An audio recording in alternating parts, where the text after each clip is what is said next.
This is a detailed breakdown on how I was able to catch this trade on US30. 1 is to 17, 1 is to 16 to 17 RR. Everything from the buyers to the entry.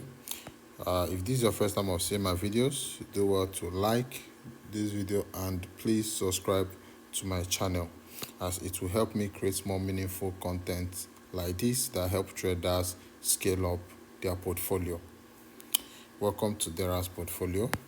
So on US30, first thing I did was to look at the market structure, and obviously the market structure was bullish. And why is that? Because on the previous high, the previous high has been swept.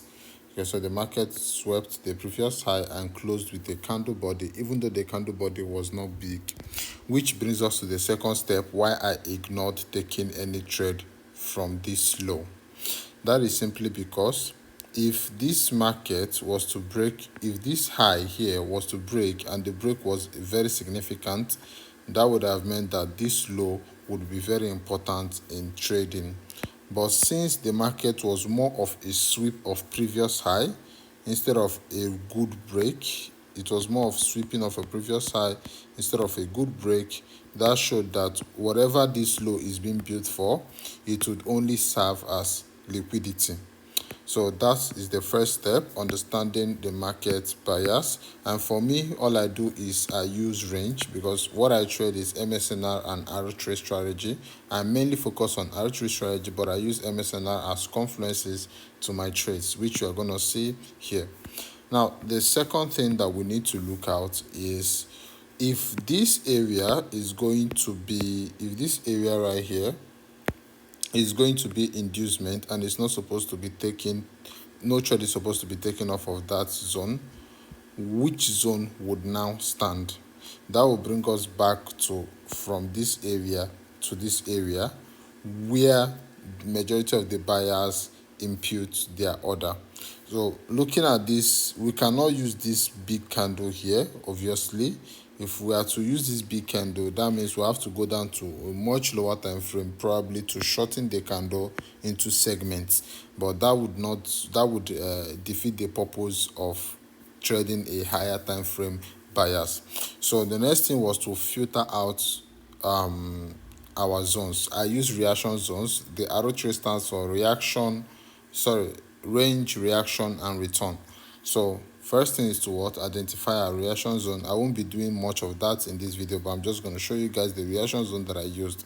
So in this situation, the only reaction zone that I had, which was good, was these two upside candle, these two black upside candle before the bullish move. So immediately I identified that, I was like, okay, good. Now we're going to move to the next step, which is basically waiting for the market to get to that level. All right, so another thing, like I said, I use MSNR as confluence, and you can see that this particular reaction level was in line with this RBS. For those that don't know what RBS is, it's resistance broken, an area of resistance which pushed price down and the market broke through it. Whenever the market comes back to that area, it's mostly at as support, and that is what you can see on your chart at the moment. So after that has happened, so we now have our reaction zone coupled with what? An RBS, and then we now have our liquidity, which is your inducement, as you can call it. So immediately the market came to this zone with this big black candle. The next step was to look for entry. Now I don't have specific time frames to look for entry. I just measure up time frames. I just do time frame analysis, and I just measure up time frames to give me the desired result. And all of this is what I teach in my mentorship. So in case you're interested, just check my bio. You can message me on Instagram at Dera's Portfolio, or if you're seeing this on YouTube, just check my description or my bio. You are going to see my WhatsApp number. All right, back to what we are talking about. On this, once the market came to the zone, the next step is to use one of our type entry. We have type 1, type 2, type 3, and type 4, which gives us the space to use any form of market structure as entry. So we don't miss out on trades because we are looking for one exact thing. All right, so in this zone, once the market came in, first thing we need to look out for was a change of character. And for majority of the traders, you guys basically want to, or newbies or advanced people, they want to be looking at this level because it looks clean enough and it has the previous high. Now the problem with this level is this: if the market is going to come to this level, there is a high probability that you have already missed out on the major moves and there might be no proper retracement anymore for you to get in on. And that is what you can see right here. Immediately the market broke through it, it retested it immediately as RBS and pushed to the upside. So unless you're specifically trading MSNR, this wouldn't be an option for you.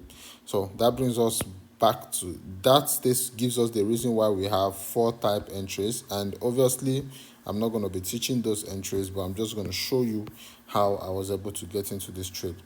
Now, first thing first, since we have that high, which is too far, we're going to have to go lower. You can go 5, 15 minutes. That's what you call delegating of what time frames.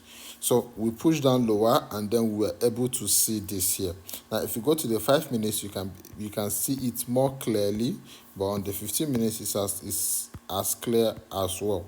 Now, the disadvantage of doing this is that majority of the time you might have something like this kind of change in character and it will not hold, right? The market does that majorly when the 4-hour is creating a low and rejecting it, right? It will create this sort of structure and sometimes it doesn't hold, but in this scenario it held on pretty well.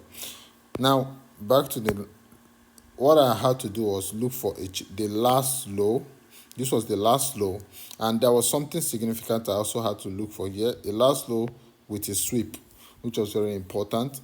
And this was it. Market came lower, went up, swept lower, and then pushed to the top side, breaking structure, changing character, and also breaking structure, leaving us with another form of inducement, which are equal lows.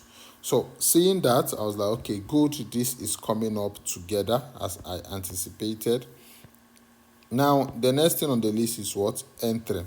Now, some people might think, oh, that means you have to enter here. No, like I said, I multi-time frame. I do multi-time frame. Immediately I saw what I wanted to see, I went on to the higher time frame, and then I looked for a clean entry, which was this support right here. So I used this support and I got into the trade. My SL was, my SL was right below this support, and then we had this magnificent move to the top side. Now that we have hit TP, I think I've already showed the trade execution. Where's my Telegram? I think I have already showed the trade execution. So this is it right here, results. So you can see for yourself. Can you see the pinpoint accuracy, the sniper entry that I entered? Very sniper, and this is the result. So obviously that's a live account. Now next thing on the list is our new targets, because I might not be able to do another video, but here we have approach. You notice I marked out another level here. So this level that I marked out, I think is spamming from the 3 hours. This is it right here.